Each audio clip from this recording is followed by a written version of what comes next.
mean, he would. I'm sure he would. He would appreciate it. No. I told him. That it's better to like it didn't kind of cause people to talk about it. Some good things or some things that I mean, it sounds like a different walk, and it's not like you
furloughed right now. So.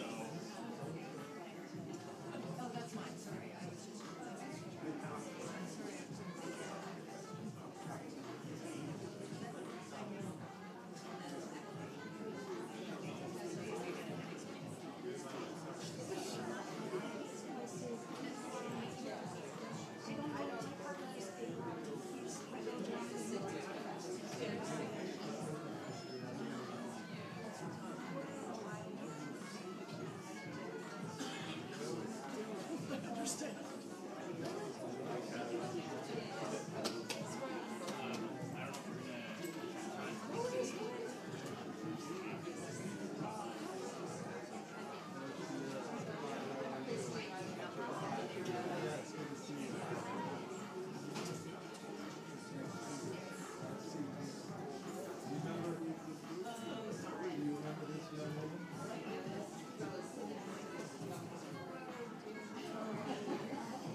Good evening, everyone. Welcome to the New York Public Library. Please silence your cell phones. My name is Salvatore Scabona, Weinberg Director of the Cullman Center for Scholars and Writers here at the library. As some of you know, the Cullman Center appoints 15 fellows a year for a 9-month term. Fellows receive an office in the center, enhanced access to our collections, and a stipend so they can focus exclusively on their work during their fellowships. The fellows are some of the finest academics, independent scholars, poets, playwrights, journalists, dramatists, artists, and fiction writers at work today. They come here from around the country and the world to use the unparalleled collections housed at this library to write the books of tomorrow. The Cullman Center was founded in 1999. This series of conversations presents the books that fellows came here to write, books we believe will make important contributions to scholarship and literature, and that will last. Tonight, we help launch True Nature, The Pilgrimage of Peter Matheson, the new biography of the singular American novelist, naturalist, one-time CIA agent, co-founder of the Paris Review, wilderness writer, and Zen Roshi. It's written by Lance Richardson. Richardson worked on True Nature during his 2023-2024 term as the Janice B. and Milford D. Girton Arts and Letters Foundation Fellow here, and we're grateful to the foundation for having provided the funds for his time. In a starred review, Publishers Weekly calls True Nature a touching, unsparing, and fully rendered portrait of a complex figure of 20th century literature. Kierkegaard calls it a comprehensive, compelling life of a man of many parts, and the American Scholar calls it enthralling, expertly told, and based on extraordinary research. Lance Richardson will discuss his book with award-winning writer Sam Anderson. After about 35 to 40 minutes of discussion, our presenters will move on to your questions. If you'd like to pose a question, please write it on the index card on your seat. Staff members will pass along the outside aisles to collect your questions in about 30 minutes. This event is being live streamed on YouTube. If you're joining us virtually, please share your questions either in the chat or by emailing cullmancenter@nypl.org. Copies of True Nature are for sale in the hall. Lance has generously agreed to sign them. Our presenters tonight, Sam Anderson is a staff writer for the New York Times Magazine. His work has included written portraits of writers, athletes, and odd places all over the world, such as Mount Rushmore and a Charles Dickens theme park. His work has won 2 National Magazine Awards and been anthologized multiple times in the Best American series. He's also the author of the book Boomtown, The Fantastical Saga of Oklahoma City, its chaotic founding, its apocalyptic weather, its purloined basketball team, and the dream of becoming a world-class metropolis.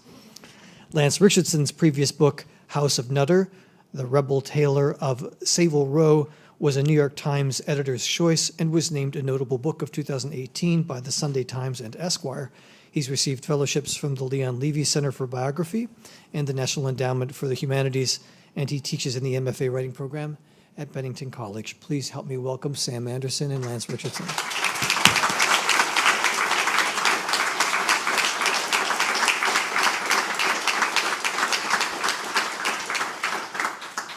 Thank you so much. Thank you for coming out. I'm Sam. This is Lance. This book is a titanic achievement, I think. That's not an overstatement. It does so many of the things that Peter Matheson's work does for me. And when I finished it, I felt kind of like I feel after reading Peter Matheson, which is confused, stunned, moved, inspired, angry, and just in general glad to be alive. So I recommend this book so highly. We're going to get deep into it. I thought we could maybe start with Lance doing just a short reading from the book. Thank you, Sam. And I want to thank everyone for coming. This is kind of overwhelming to be here. You know, I grew up in a little country town in Australia, and so to be doing this right now is wild. And thank you to the Mathesons for coming out today. Maria is here, and I appreciate you traveling in so much.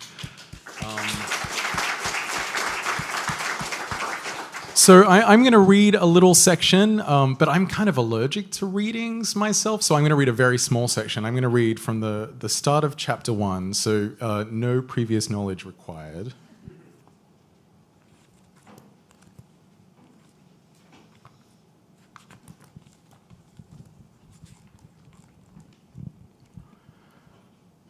For 4 decades, whenever he wanted to write, Peter Matthiessen stepped through the back door of his house in Sagaponack on the east end of Long Island, walked past a grove of apple trees that had never borne edible fruit, and unlocked an ivy-covered shack that was once a child's playhouse. Inside, a musty smell emanated from rough-hewn woodwork, the long L-shaped desk, which took up most of a small room. Drawers were full of maps, magazine clippings, well-thumbed drafts, and the walls were flaking with pictures of his wife, his friends, the Dalai Lama, the Sasquatch. Somebody had sent him a copy of the snow leopard that had been ceremonially burned in the Himalayas. He kept the ashes pinned above the desk in a Ziploc bag. A window ledge nearby functioned as a kind of altar, cluttered with mementos charged with talismanic significance, slate from the Klamath River, a dried snake found on a beach in Baja, a carved praying mantis nose ornament acquired from a tribe in Netherlands, New Guinea. Outside, visible through the window, a small stone Buddha meditated on a tree stump. For all those years, Matthiessen had come to his office almost every day he was home and worked for up to 12 hours straight.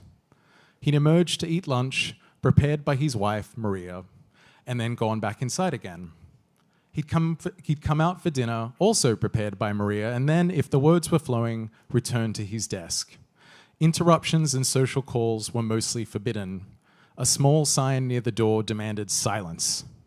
To be in his office was to be projecting himself somewhere far away, Lake Baikal or Mongolia or the Selous Game Reserve in southern Tanzania. His writing studio was a sanctuary and an escape hatch until the mold began to colonize his files, and until the cancer blooming in his bones made those mental wanderings increasingly difficult, stranding him in a chemo fog. 20 days before his death, at the age of 86, Matthiessen switched on a computer that had been hastily relocated to a spore-free bedroom in the main house. He stumbled through the maze of poorly organized drafts, searching for the latest iteration of a memoir. "I don't think I'm going to have time to do it," he told a journalist a few weeks earlier. Now he was sure. The Word document was 58 pages long, nearly 23,000 words. Structureless and rough, much of it was comprised of words to jog various recollections and questions to himself that still needed answers. But the first half concerned his childhood, and here he'd managed to get down some detailed vignettes. In a roundabout way, tentative as he pulled all the pieces together, these fragments were an attempt to portray a transition he'd been talking about since his embrace of Zen in the early 1970s. A young child is a part of things, Matthiessen once wrote, unaware of endings and beginnings, still in unison with the primordial nature of creation, letting all light and phenomena pour through. This state of innocence, as most people might call it, in which no boundary is perceived between the leaves, the trees, and the stars in the sky, is inevitably lost as the eye begins to form. Children come to understand themselves as something separate, apart from, rather than a part of. And when that estrangement happens, they stop perceiving reality directly and instead enter a dream world of ideas and delusions. Much of Mathiessen's life had been a concerted effort to wake up from the dream. But when had he fallen asleep? His memoir circled this universal mystery. At the top of the first page, he typed, "Rough outline for a biography, if any." This would be among the last edits he ever made. He left 2 suggested epigraphs to frame what remained, one from Jorge Luis Borges about the mystery of writing, and another adapted from something once said to Paul Auster by the poet George Oppen. "Rickety old person peering into a mirror, what a terrible thing to have happened to a little boy." Thank you.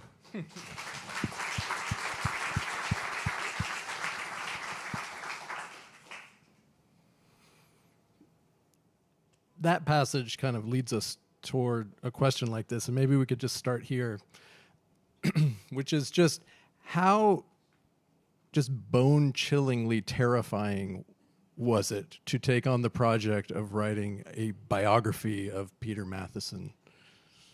Well, I remember it's 8 years almost to the month. I remember it was November in 2017, and I drove out to Sag Harbor to have tea with Maria.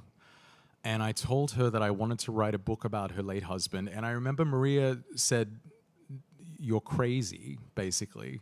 And I was at that. I mean, this is so long ago now. It was like I was 32 or something. I was like, "This is fine. I can do it. It's fine." And I initially wasn't really planning on doing a biography. I was going to write a book about the landscapes and the animals that Peter had written about during his career, and I was going to revisit them and see how they changed. And that was the book that initially was proposed. But it was going to have a sort of vein of biography through it. And in the process of reporting that biography, it just kind of became apparent that his life was so interesting and so complicated and fascinating that everything else kind of fell away, and then it just became a biography. So I sort of went in the back door. I sort of walked in backwards. I don't think if I'd known what I was actually taking on, I would have had the courage to do it, because it was insane. Yeah. Mm-hmm. How many times did you almost quit? There were several. There was one, especially, there's a chapter in the book about a book that Peter wrote called In the Spirit of Crazy Horse, which is about the American Indian movement and Leonard Peltier. And it was so complicated, this chapter, that I was writing it at Yaddo, and I just would go walking in the woods and I'd just like dissociate. I was like, I cannot do this. But the thing about writing nonfiction is that you get an advance. And then it's sort of a financial obligation. So if I had not done it, I would have to pay all this money back. And so that's kind of a pretty big incentive for finishing. Yeah. Yeah, I jotted down the page number where you first get to Leonard Peltier, and it was page 459. Yeah. Which kind of raises a point that I think about a lot with Peter Matheson. And I'm a writer, which means I'm a writer of nonfiction, which means I am a super fan of Peter Matheson. And I think about his career a little bit. It's funny, in college, it took me a while to find him. There aren't a lot of roads that lead straight to him, at least in my experience. And I think partly that's because reading your biography, I started thinking about him in terms of like a baseball player like Barry Bonds or something, who had like 3 different Hall of Fame careers on top of each other. And when that happens with an author, he would have been one of the greats had he written only his nonfiction. Had he written only half of his nonfiction, or maybe less than that, he would have been one of the true greats had he written only the fiction. As an environmental activist, he would have been a great man. So Right. You layer all these things, and it almost, there's so much there, it almost creates a problem of legibility, right? There's like Right. easier figures to see in the landscape who are pure novelists, this is an idea he struggled with a little bit. Yeah, I mean, Pico Iyer once said in Time magazine, he's got this really great line where he said something about Matheson juggling so many balls that it's hard for his readers to follow anyone clearly. And I think that is absolutely true. And I think he saw that, the fact that he'd done so many things, he saw that as one of the reasons he'd never maybe got the recognition he deserved, because people couldn't put him in a box very easily. He sort of escaped. And, we're in a culture that doesn't really like that very much. And if people can't define you and sort of pin you down, maybe you get overlooked a little bit. And I think that he felt that way, and I think it's pretty accurate. Yeah. Yeah, whereas to me, reading him now, I think there was a kind of 20th century prejudice toward the novel as the great literary form. Mm. I'm probably prejudiced toward nonfiction because that's what I write, but I remember Annie Dillard once saying when she made the switch from poetry to nonfiction, it was like she had switched from a single reed instrument to a whole orchestra. Nonfiction can do everything. It can do its prose rhythms cover the whole range of literature. It can go. There's some novelists in the room. You might start a fight here. Come at us. Write down your question on the little card. We'll address it. But so reading him today without that particular 20th century allegiance to the novel, I think the totality of this work is just almost unfathomably great. Did you grow up in Australia with a sense of this man as a literary aspirant in Australia? I didn't grow up with a sense of him. I came to him, I think, about 15 or 18 years ago. A friend gave me a copy of The Snow Leopard, his beat-up paperback edition, and I was starting to get into travel writing at that point, and I'd already done a degree in anthropology, so I had all these interests. And I read this book, and I was just completely astounded by it. And it seemed to touch on all of these subjects that meant so much to me, and ask these questions about the nature of being and everything that I was interested in at that time. And that was I think that's a portal for a lot of people with his work, and that for me was it really opened it up. And then I immediately jumped in the deep end and tried to read Far Tortuga, his novel, and wow, I bounced off that. That was like, what is happening here? But yeah, so it was about 18 years ago, I think. Yeah. Okay. And then did you just work through the nonfiction and then come back to Far Tortuga? I did. And I eventually came back around to Far Tortuga. And now it's actually my favorite of his novels, but it takes work, as a lot of the best novels do, I think. But yeah, initially I was like, what is... And actually, if you read the reviews for that book when it first came out, I think that reaction was pretty standard. It was like, what is this book? Yeah. Right. So you did end up... So originally you said you were planning to do a series of journeys. Mm-hmm. How many of those journeys did you end up taking? Take us through a little bit of your journey of the book. Right. So I was always planning on redoing the Snow Leopard, the trek in the Snow Leopard. I was initially... That was, a very big impetus for me taking on the project. And I remember in the proposal to my editor, I was like, yeah, I'm going to walk across the Himalayas and it'll be fine. I had no idea how I would actually do that. I was sort of bluffing. And after the book was sold, I was like, oh, I need to now walk across the Himalayas somehow. And I just Googled, like, how do I get to the Crystal Monastery? Like, I don't know what I'm doing. And I found this Scotsman, Gavin Anderson, who's a really good friend of mine now, and he had done work in Dolpo, which is the area that this Crystal Monastery is in, that Matheson walked to in 1973 with George Schaller. And I emailed him and asking for advice, really, about how to do it. And then Gavin, because he's such a great guy, he wrote back and he's like, let's just go, we'll do it. And then we did. So I redid the Snow Leopard trek. I mean, I just sort of say, then we did. There was a lot of organization in that.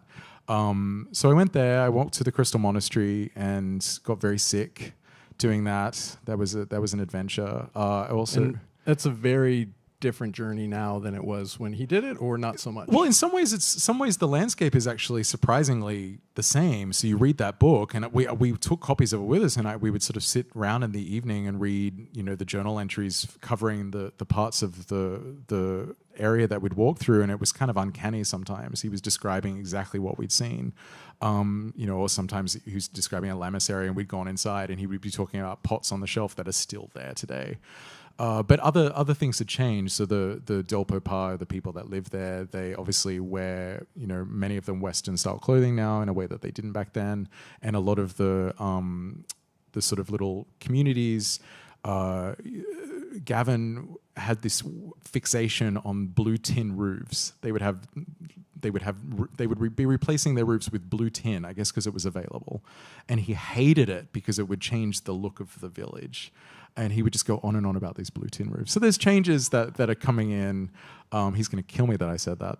But in many ways, it's the same. So we did that, and I also went to a Zen monastery for a while, a couple of days, sat in Zazen, and various things, went around the country. Was going to go to Netherlands, New Guinea, or what is now West Papua, but COVID happened, so that didn't happen. Yeah. Was there anywhere in particular that you kind of felt the presence of Peter Matheson, if that's not too romantic a notion, the strongest?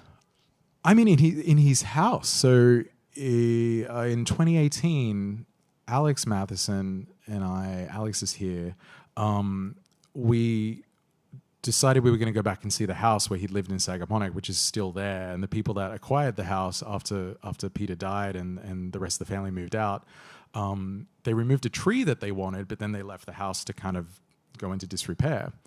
And a year passed, and another year, and it's still there today. And it was a ruin when we went in 2018. So we sort of got permission and went in the house and walked around, and the roof in one area has opened up and there's water pouring in, and there's raccoons have moved in, and behind the house is the writing shed or the studio where he used to write, and we went in there, and it was his office where he'd spent so much of his life working, and there was a poster of the Sasquatch still there, And there was a copy of the Paris Review that was the issue where he'd done one of the, the interviews in it, and that was really all that was left of what was once his office, and so that was kind of amazing. Yeah. Did you have any transcendent experiences with animals on any of these journeys? With animals, I mean, I went and saw the cranes. That was pretty cool. I don't know if I had transcendent experiences with them though. I never saw a snow leopard in the Himalayas. In a way, I'd be kind of disappointed if I had, because Peter didn't, and that was the whole thing. Like, you kind of don't want to say. If one had appeared, I would have been like, no. Yeah. But no, I never saw one. We did see blue sheep though, which is what George Schaller had gone there to see, and they were all over the place. But yeah, no transcendent experiences. I actually lost the thread that sent the answer to the question. It was like a binary question, right? That sent Schaller there, which was, are they sheep or are they goats? Yeah, and I think they concluded that they were neither, and it's like its own little genus now really? Or something. Yeah, I need to check that. Don't quote me on that, people. Does anyone know if they're sheep or goats? The blue sheep of the Himalayas? Don't ask ChatGPT. They're sheep. They're sheep. Are they? They're definitely sheep. Okay. Alex said they're sheep. Yes. Okay. Okay. Zen. What was your experience of Zen going into this project? What was your experience of Zen coming out of this project? I mean, my experience of Zen was pretty limited. I've always been really fascinated by the concepts of Zen, the sort of the intellectual ideas of Zen, but I was very much a novice and only really knew about it from reading. But because I wanted to, I never pretend to be an expert, but I wanted some sort of sense of like what it meant to sit in Zazen. So I went to the monastery and did that, and it turns out it's incredibly painful. If anyone's ever done it, it's like my legs are not made to sit on for hours and hours and hours. So I found the actual experience of Zen, of sitting, to be pretty excruciating. But I left the project with an even deeper understanding, or like even deeper appreciation of the ideas and the beauty of the practice. And so I really admire it, but I could never be a Zen Buddhist practitioner, I don't think. You haven't stuck with it. I have not stuck with it, no. But I really like going to the monastery. It's beautiful up there and visiting. The physical pain of it, I'm curious because you refer to that many times in the book. Mm-hmm. Matheson writes about that a lot. Yeah. And I guess as someone who's never done it, I have trouble imagining sitting being so painful. Can you just take us through the phenomenology of your legs hurting? Well, I mean, you sit on a cushion, zafu, but you kind of, your legs are, I mean, I can't do lotus, but you kind of have to sit in a strange position that puts a lot of pressure on your knees, and then you can't move for hours at a time, and so the legs go to sleep, and then they go beyond a place past sleep. And I was doing like an introduction to Zen, I did it twice, where they let us stop. And if you do like a sesshin or something, like often they just push through, and Peter pushes through it. So he writes about pushing through at one point to a place where he gets up and his teeth are chattering from the pain. So I think it's the pain comes from the fact that your legs go to sleep, and that means that there's not enough blood flow, but then you just stay there, and that's insane. Yeah. Have people in the room done this until your legs are excruciatingly hurting? Yeah. I saw one person raise a hand. Only one? Respect. Okay, another. Yep. Okay. Maybe we should all do it now. No. Probably what he would want. There's so many incredible cameos in this book. He lived such a wide-ranging, action-packed life. There's Werner Herzog. There are all the famous literary figures of the 20th century. There is an incredible story that I wonder, since we're speaking about Zen, if you might share with us. It seems appropriate in the New York Public Library. An encounter that he had with Saul Steinberg. Do you remember this story in sitting Zen with Saul Steinberg?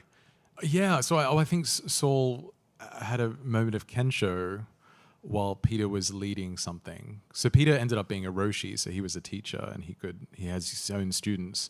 And Saul Steinberg would come and sit with them sometimes. And I think while they were sitting, Saul had Kensho, which is basically a glimpse of enlightenment, a moment of like, a mystical experience, transcendence. And he came up to Peter and he was crying, I think. I need to check the details of this. But yeah, it was just this really beautiful little moment that sort of spoke to the power of Peter as a teacher and how much people loved him. Yeah, and I think he says to Steinberg, I'd never seen you until now or something, They stare at each other for quite a long time. Yeah. And then he says something like, I've never met you before, Saul, or something. And they both understand exactly what that means. And it's just a really beautiful moment. Yeah. And there's so many like that throughout the book. He's such we should acknowledge he's an incredibly complicated figure. Yes. He quoted, and you quote him quoting, a passage from Fathers and Sons, where someone is in despair saying, I wasn't able to simplify myself. Right? Is that the quote? There's a quote. And he added to that, and he's like, if I was to ever kill myself, that would be why.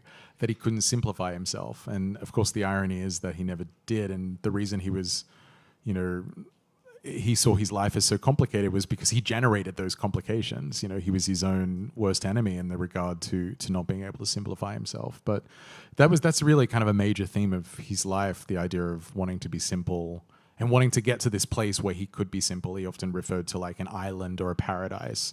And that wasn't necessarily a physical island or a physical paradise.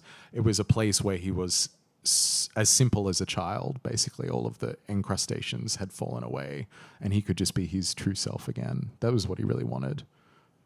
Yeah. Never happened, of course.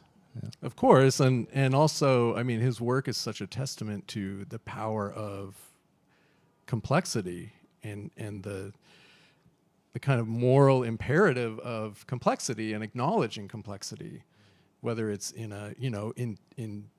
telling the story in the spirit of Crazy Horse, telling that incident from so many different points of view and kind of laying out all the many permutations of it. There's this intense insistence on complexity in his work. And yet he's also so drawn to simplicity. I guess maybe it's a sort of Zen paradox. Yeah, koan. He would, I think so. And I think he really, something that always struck me about his work is he didn't really necessarily look for tidy answers to things. He never tied anything in a bow. So yeah, something like In the Spirit of Crazy Horse, instead of trying to simplify that situation and just drill down and tell the story of Leonard Peltier, he's like, no, we need to show the context of everything that these people have been through all the way back to the 1800s. So he just adds on complication, and then in doing so created enormous complications for himself when he ended up being sued by 2 different people for that book. But that to me has always been something I thought was really interesting in his work, and something that I think makes the work worthy is that it doesn't attempt to pretend things are easy when they're not easy. Yeah, including writing itself, which, you read him and it reads as very fluent and easy in a way. You listen to an interview with him and he is just shockingly brilliant. And yet his writing process was quite complicated and agonizing, insane, right? Yeah. So he would go over and over and over things to the point where, Shadow Country, his big novel, which was initially 3 books, it was released as 3 books and then kind of recombined. He wrote these books and they were released and everyone was like, congratulations, and he got the accolades that he wanted, but maybe not enough of them. But he was dissatisfied with the way that this book had come out, so he decided to just rewrite the whole thing. And if you look in the photo inserts, one of the photos is a copy of Killing Mr. Watson, which is the first volume of this trilogy of novels. And it's a published book, it's the book, and he's edited it.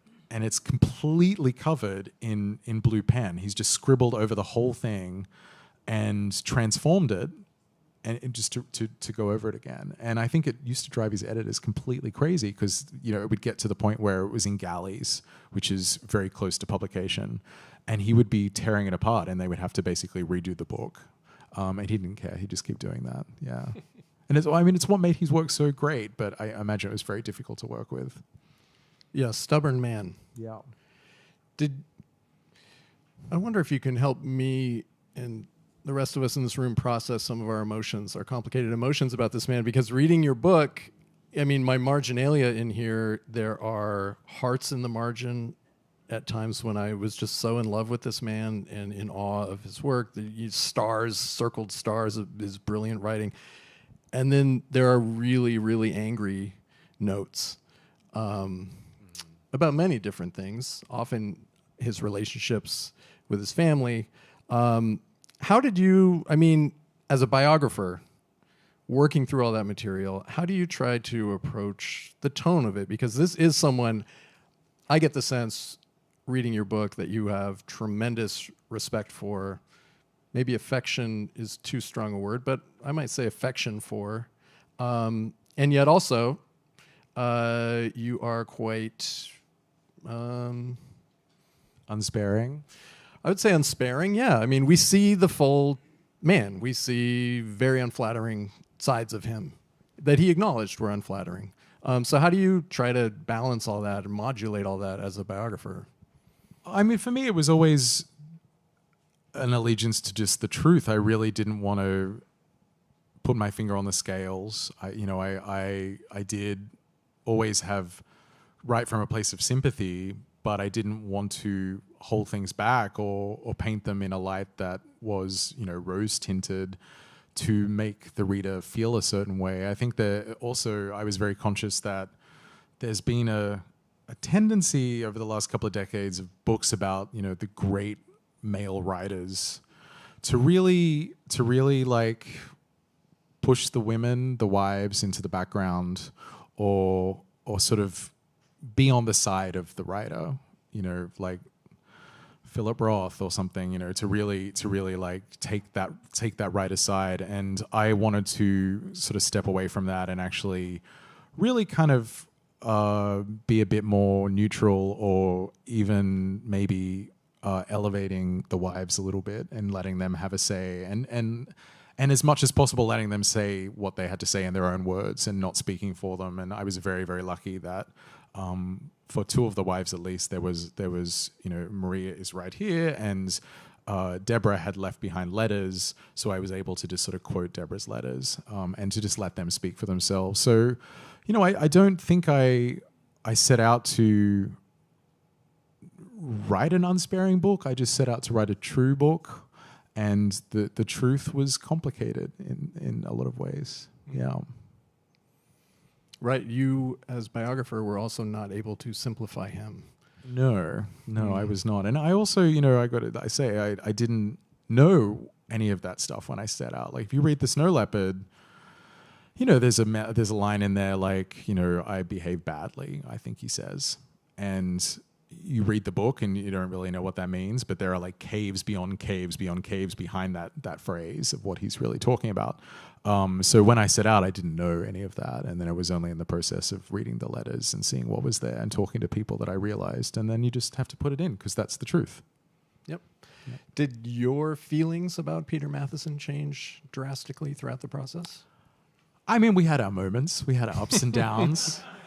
I think every biographer would say that. I set out I would say it changed in the sense that I was certainly not a groupie, but I was someone who was in awe of his work when I started. And I feel like after 8 years of working with him, I'm certainly not an equal in terms of the writer, in terms of being a writer, but I feel like I see him more as, I'm not in awe of him anymore. He's just a human being now.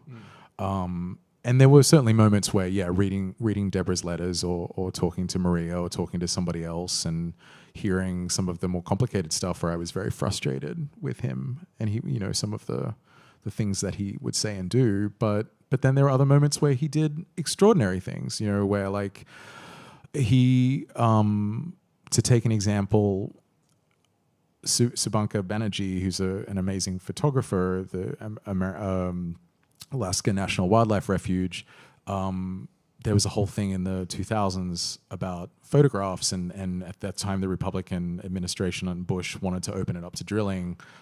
Here we are again talking about that. But they were attacking this photographer because of these photos that he'd taken that the Democrats were using to kind of push against this idea of opening it up to drilling. And, you know, Banerjee was not a citizen, and he was worried that he would be deported, or the Patriot Act, or they would come for him.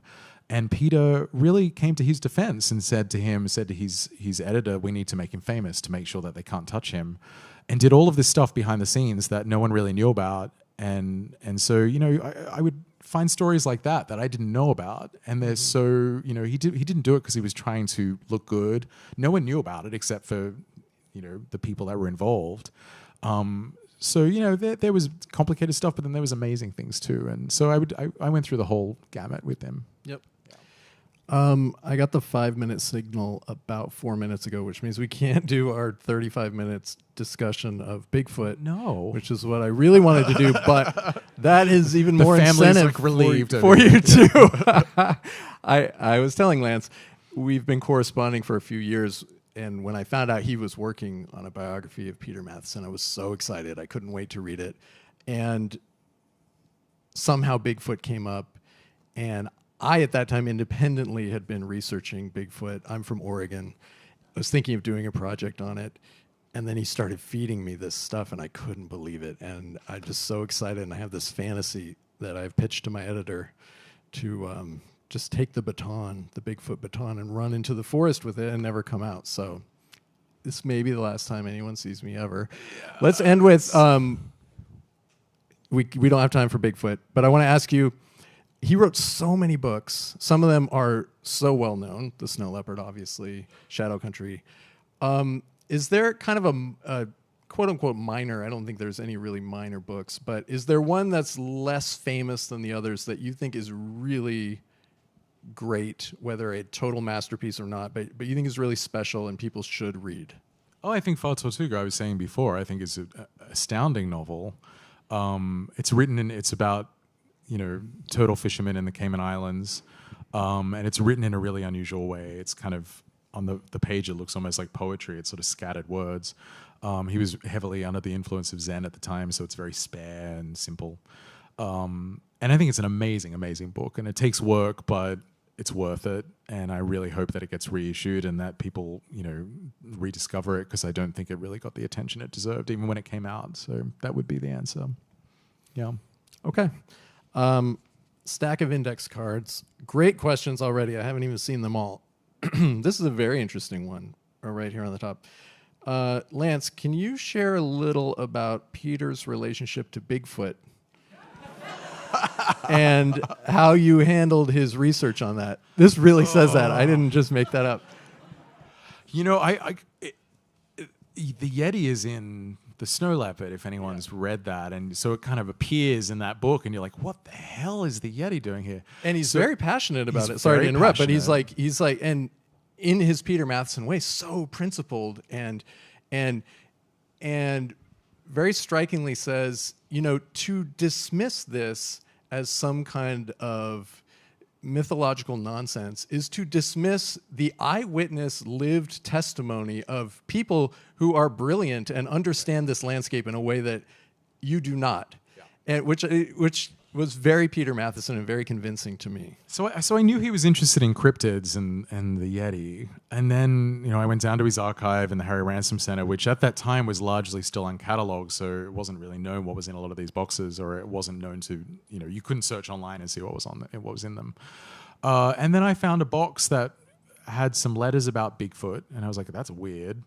And then I realized that there were actually like hundreds of letters about Bigfoot. And then I realized that there were like hundreds and hundreds and hundreds of pages of like typed Peter Matheson quality prose about the Bigfoot and journals and everything. So it was kind of this dawning horror where I was like, oh my, I can't just like, this is not a footnote. I've really got to deal with this. And I really had to work out how to write about that aspect of his life in a way that wasn't making fun of it or belittling it. I wanted to make sure I took it as seriously as he did and really kind of engage with it on his terms. And it goes to some pretty weird places. You know, he starts from a scientific aspect of like, you know, and this, you got to remember too, this is the 70s. It's a very different like attitude, not totally different. People were still kind of like skeptical, but they were more open to it in the 70s. Some of the scientific community was. So he started from that perspective, and he starts going out with, you know, these people looking for it. And then through that, he eventually grades into more spiritual stuff and ends up with like a Hopi messenger on this quest, believing that it's a harbinger of the apocalypse and the FBI is involved. It gets very wild. But you just had to, I sort of went down the rabbit hole, and I decided that I would write about it in a way that I would sort of take the reader by the hand and very gently take them into a crazy place without them realizing where it goes. Yeah. Where did Matheson's instinct for social justice and indigenous rights originate? That's a good question. I mean, he was always really interested in Native American people, even from when he was a young boy. And he would point to, there was a couple of instances in his younger days when he was at Hotchkiss, where he was sort of sticking up for people who were being bullied, or there's little stories that he would point to as an example of it. But I think it was just a sort of slow dawning of awareness when it came to the social stuff, and you know, he got introduced to Cesar Chavez, and he went out there, and through that, you know, he started getting involved with labor rights movements and things like that. But there were sort of little seeds, and then it was just like a gathered pace. And yeah, I was actually shocked reading this at how Bigfoot was really the seed that led to so many different. That's why I couldn't not write about it, because it's Yeah. really the you can trace so many of the later books back to this obsession, including In the Spirit of Crazy Horse and Watson and all of this. It kind of starts in this very odd place. So I really couldn't ignore it, but I wanted to.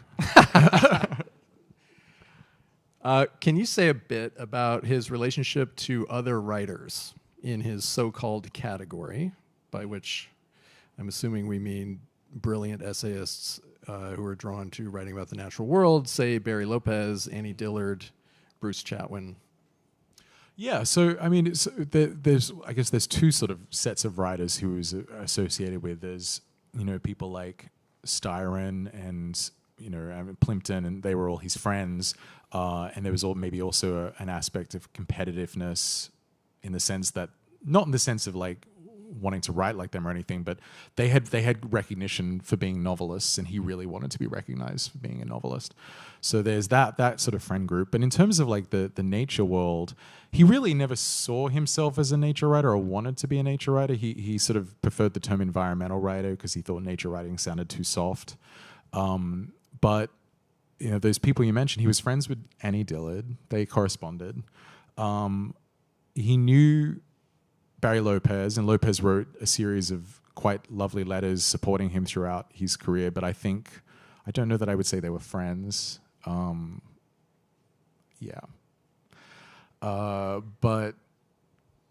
yeah, I think it's complicated because he really didn't see himself as a nature writer. So I don't know that he would see himself being grouped in with those people. But he loved Annie Dillard. Yeah. Can you talk about his relationship to the CIA? It's classified. No, it is actually classified. They wouldn't give me anything. I tried. So the CIA, he got recruited by his English professor from Yale, Norman Holmes Pearson. And at the time, you know, this is 1950, 51, the CIA was not known then for the things that we know. It was not didn't have the reputation it does now.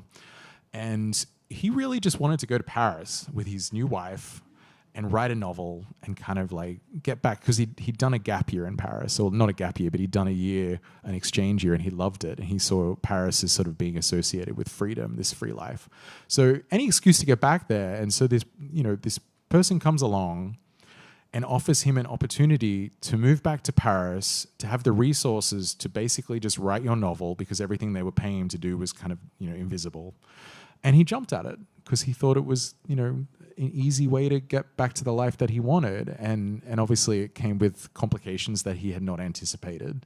And as they became more and more all-consuming and pulled them in deeper into the net, and they eventually, the CIA, according to his memoir notes that he left behind, I should sort of put that little asterisk there. This is according to him. It can't be verified until they give me the files. They wanted him to go undercover in the French Communist Party, and he balked at that because he was being followed around town, and they think that his phones were being listened to. So he quit, and he quit almost exactly at the same time that the first issue of the Paris Review came out. So it was sort of this moment of this amazing thing launching into the world and an ending in another sense. And also his first son Luke was born at almost exactly the same moment. So it was this huge sort of turning point for him. But the CIA is a whole saga. It's like a little spy novel. Yeah. Kind of haunted him for the rest of his life. It did, yeah.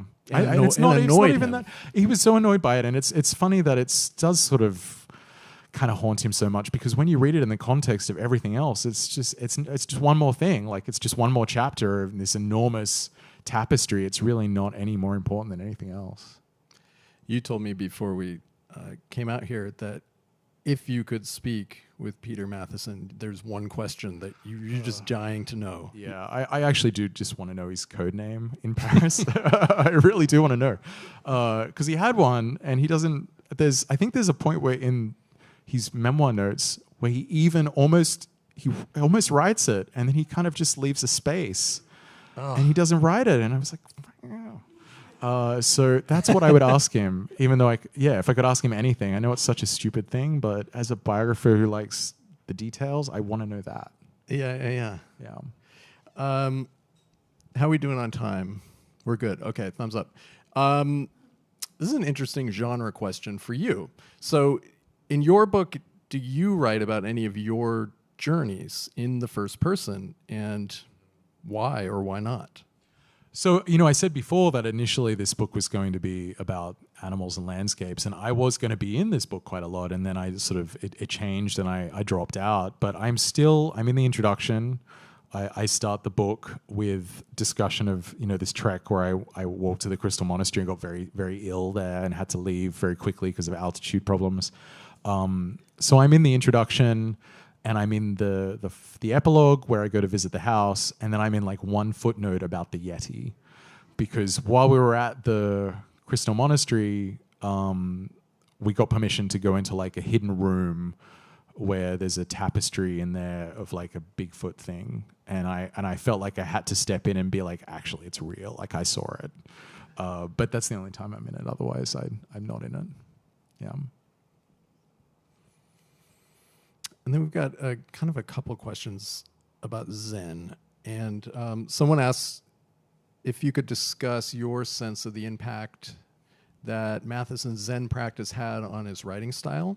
Someone else quotes, "What a terrible thing to happen to a little boy," and says, "I can't imagine a less Zen sentence. What ways did Buddhism manifest itself in his work or his life?"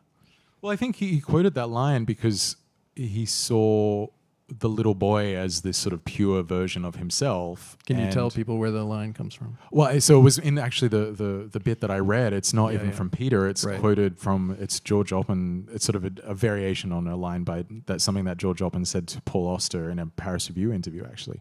And I think it spoke to Peter because it was this idea that, there is this little boy and all of this stuff is like grown over him and happened to him, and he just wants to get rid of all that and get back to being the little boy. So he's identified with that little boy. I think that's what he really meant by it.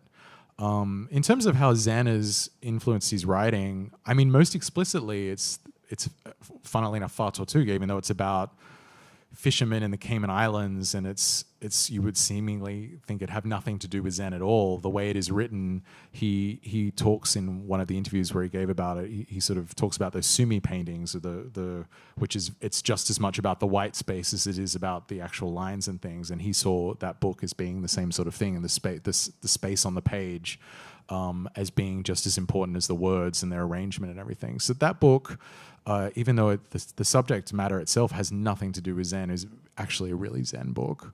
And then, of course, there is The Snow Leopard, which talks about Zen in that, and that was written at a moment when his practice was still pretty, it's set in a moment when his Zen practice was still relatively new. It's about a trek, obviously, in 1973, but it was written for 5 years after that, so it sort of has a lot of the knowledge that he accrued after that, but it's sort of injected into this first-person thing, so yeah, it's sort of a complicated thing.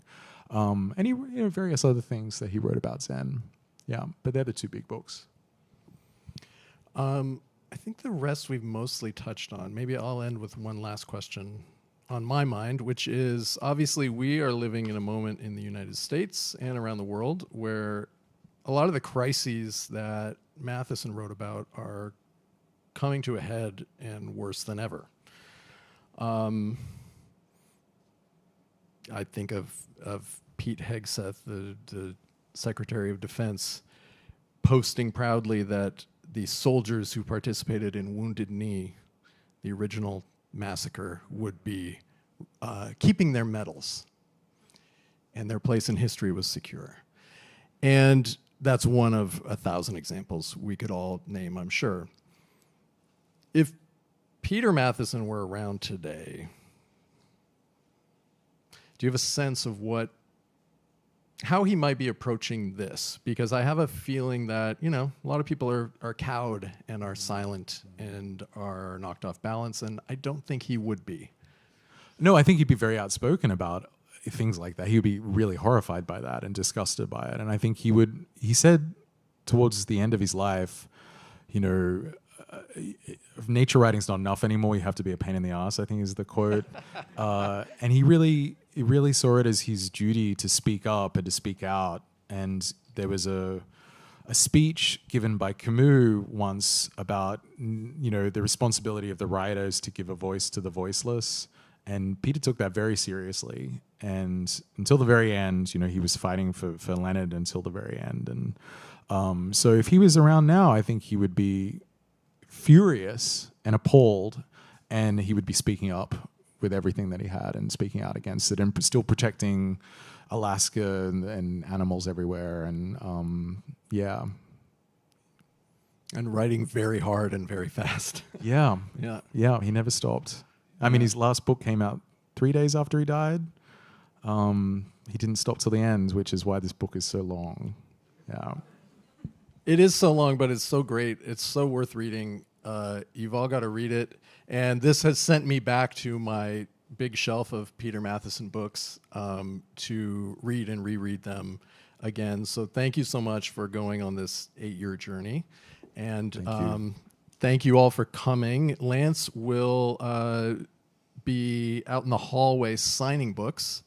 So you can go say hello to him there.